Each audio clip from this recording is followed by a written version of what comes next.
Dans cette vidéo, je vais te montrer exactement la zone que j'attends sur Bitcoin pour potentiellement attendre un changement de structure, un retournement de tendance pour par la suite repasser boulet. Je vais t'expliquer exactement pourquoi j'attends cette zone, pourquoi cette zone est assez confluente pour qu'on ait un retour à l'intérieur, mais surtout pourquoi est-ce qu'elle pourrait permettre un retournement de tendance. On verra également les invalidations qui pourraient prendre place. À la suite de ça, on ira voir le Solana ainsi que le Tao.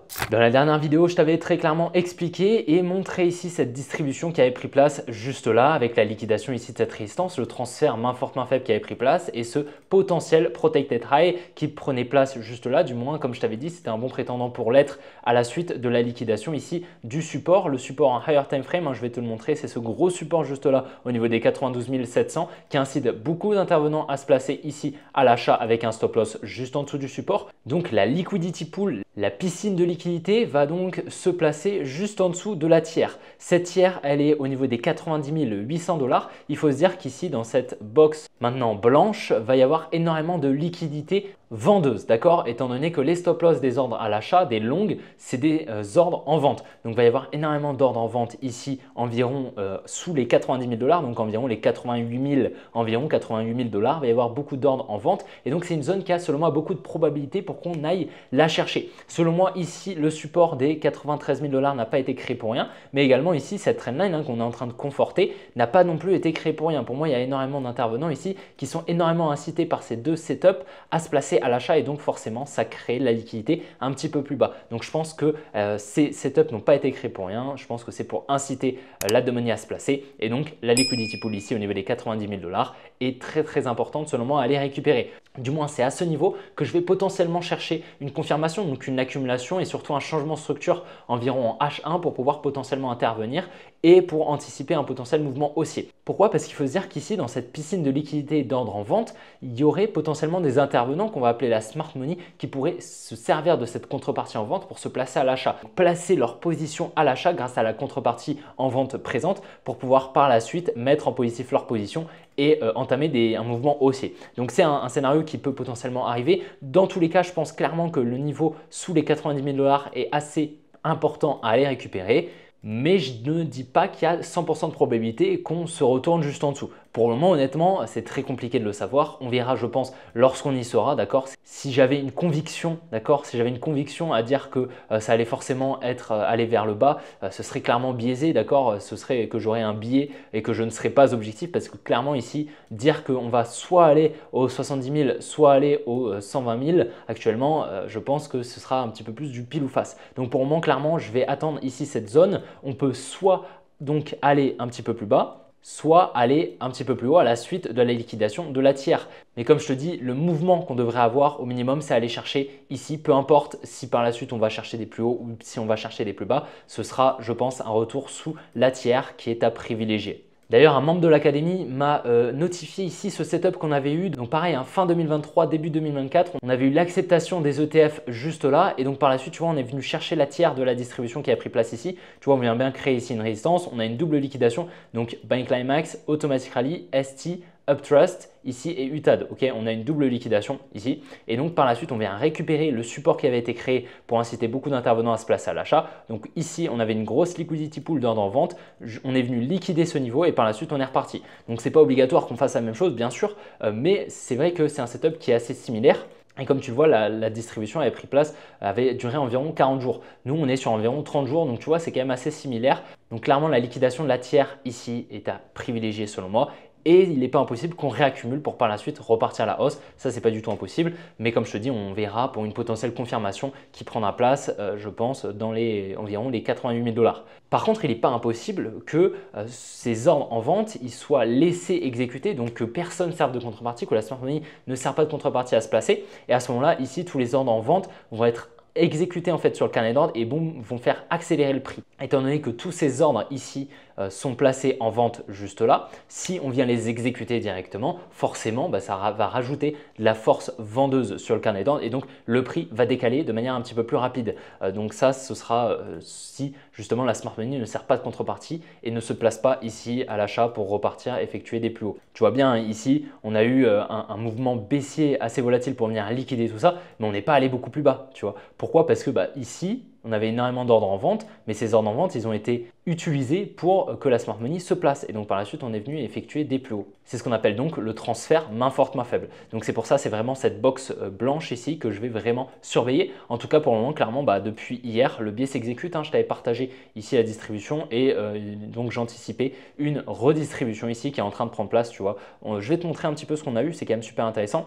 On avait ici donc un support ici qui a pris place. On vient liquider le support. Donc pareil ici, il faut se dire qu'il y a énormément d'intervenants qui se sont placés à l'achat et qui ont mis leur stop loss donc juste en dessous du support, juste en dessous de cette droite rose. Ici, on est venu liquider, récupérer donc tous les ordres. La smart money a donc pris des profits sur le mouvement baissier. On est venu chercher la tiers juste là. Donc tu vois pareil, une résistance ici qui prend place. Donc cette résistance, il faut se dire qu'elle incite énormément d'intervenants à vendre, d'accord, juste en dessous. Donc là, on vend directement et du coup, il y a forcément beaucoup de liquidités qui vont se passer juste au-dessus de la résistance. La smart money ici, elle vient récupérer les ordres, elle se place en vente pour continuer l'order flow baissier et par la suite, on effectue des plus bas, tu vois. Donc voilà, c'est toujours les transferts main forte, main faible. On voit bien ici la liquidité qui prend place, toujours. On vient toujours, pareil, ici, on regarde la résistance, on vient liquider ce niveau de résistance qui a incité beaucoup d'intervenants à se placer. Pour le moment, le biais en 12 heures est baissier. Donc, on aurait, tu vois, si on se met en 12 heures, ici, on aurait le changement de structure qui prendrait place juste ici. Lorsqu'on est venu casser ici ce low, le biais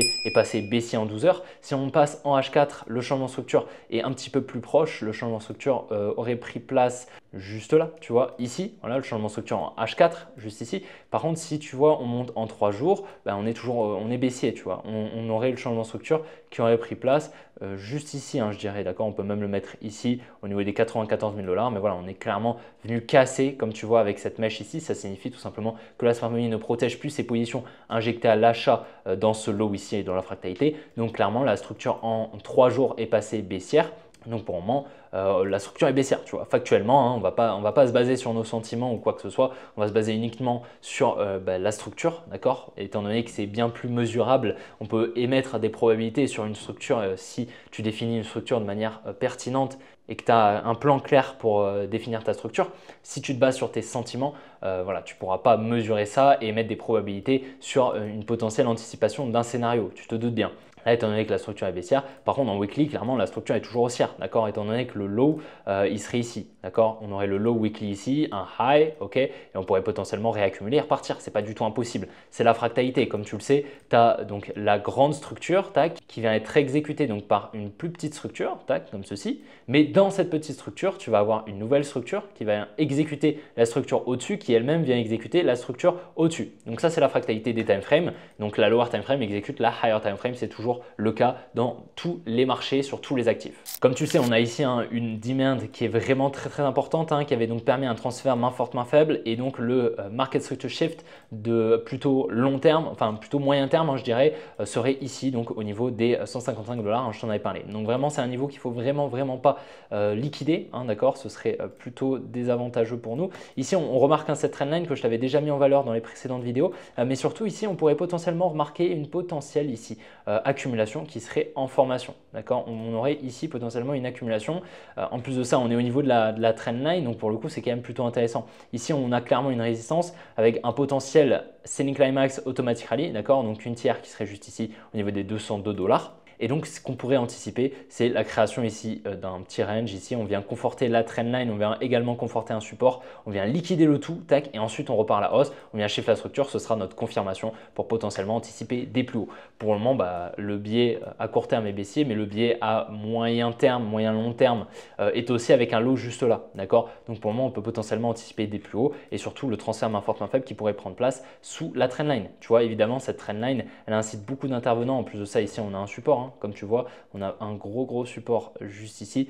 Voilà, au niveau des 186 $. Donc forcément, ça incite beaucoup d'intervenants à se placer à l'achat ici directement. Et donc forcément, il va y avoir beaucoup de stop loss qui vont être placés juste en dessous ici de ces lows, d'accord, donc dans cette zone. Et puis également, lorsqu'on va venir casser le support ici plus la trendline, il y a beaucoup d'intervenants qui vont vendre directement au marché. Donc ça va libérer beaucoup d'ordres en vente et donc la smart money pourrait potentiellement se servir de cette contrepartie pour acheter et donc se placer à l'achat pour par la suite continuer l'order flow haussier à moyen long terme. Ok, donc c'est vraiment ça qu'on va repérer, qu'on va surveiller. Bien évidemment, on ne va pas intervenir sans confirmation. On attendra un petit peu tout ça. Je pense que ça se passera dans les prochaines semaines. Sur le Tao, j'ai pas grand chose à dire honnêtement. Ici, tu te souviens, je t'avais mis en valeur ici la liquidation ici de cette résistance. On avait une distribution lower time frame.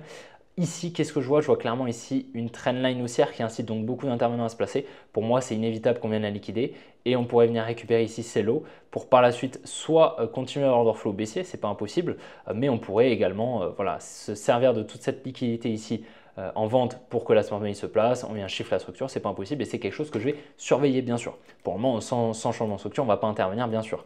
Mais je pense qu'il est vraiment pas déconnant de venir récupérer ici ce bloc baissier juste là. Au niveau des 361 $. Je pense que c'est assez pertinent. Donc, bien sûr, on surveillera ça dans les prochaines semaines. Je te tiendrai au courant. En tout cas, pour le moment, l'order flow est baissé. Donc, je vais me baser surtout sur l'order flow. Tu vois, en H4, on a un high protégé qui est juste ici au niveau des 537 $. Donc, bien sûr, si on fait quelque chose comme ça, tac, on vient le casser, on passe aussi en H4. Tu te doutes bien. Et on pourrait même anticiper le mouvement en lower time frame. Tac, si on a quelque chose comme ça, c'est intéressant. J'espère que la vidéo t'a plu. Si c'est le cas, n'hésite pas à la liker et à t'abonner si ce n'est pas déjà fait. Dans tous les cas, on se retrouvera demain pour une prochaine vidéo comme d'habitude. Allez, ciao les gars!